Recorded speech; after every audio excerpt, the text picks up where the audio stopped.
Hi everyone! Today I'd like to teach you some gentle exercises to support your vagus nerve. It's likely that current events have caused you to feel increased feelings of stress and anxiety, and these exercises can help reduce the negative effects that stress has on the body. The vagus nerve is the longest cranial nerve, and it extends from our brainstem and goes all the way down to the abdominal cavity.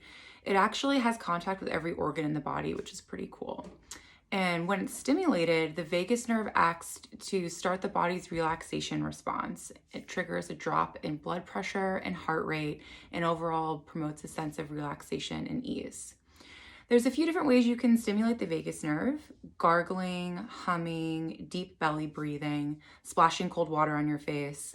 Those are just a few. But my favorite way is through these exercises.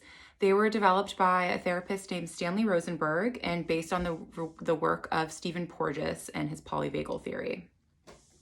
So for the first two exercises, we're going to get into a position and hold it, and you're just going to stay in that position until you feel the urge to take a yawn, a sigh, or a deep breath. Just as a disclaimer, I do this with patients all the time, so my reflex is really quick. Don't be alarmed if you have to stay there for a little bit longer than I do, and with enough practice, your reflex should start to be a little bit quicker. Okay, so let's get started with the first one.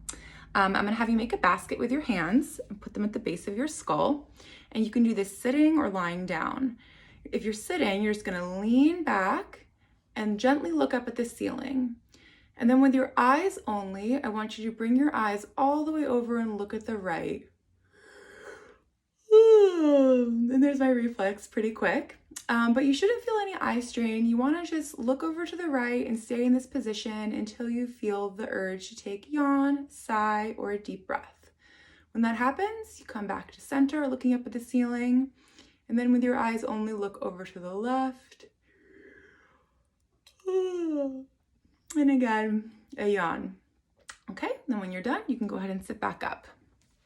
The next one's my favorite. I actually do this one sometimes if I'm in public because it's subtle enough that people won't look at you too strangely. But what you're gonna do is bring your right ear to your right shoulder, and then with your eyes only, look up at the ceiling. And a yawn, sigh, deep breath. You'll also feel a really nice stretch down the opposite side of your neck. Again, this should never be painful, just feel really comfortable and easy.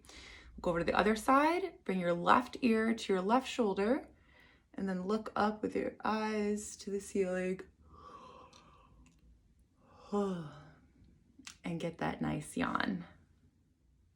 Okay, the last exercise we do standing. Don't worry about breathing at all in this. This is just focus on the movement.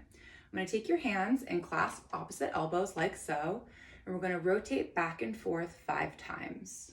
1, 2, 3, 4, 5. Then you bring your elbows up to shoulder height 5 times. 1, 2, 3, 4, 5. And the last one I call the ballerina pose. You hold your arms overhead like this. 1, 2, 3, 4, 5. All right, those are the 3 exercises. Like I said, they all promote optimal vagal tone and help decrease the effects of chronic stress. You can do them anytime you're feeling stressed out, anxious, worried. There's really no contraindication to doing them. Just make sure afterwards you're feeling a little bit more grounded, a little bit more peaceful, and a little bit less jittery and frazzled. They're also really nice to do before you eat because the vagus nerve puts your body in a parasympathetic state, which is really important for optimal digestion too. Please reach out if you have any questions, and I hope this helps. Have a great day.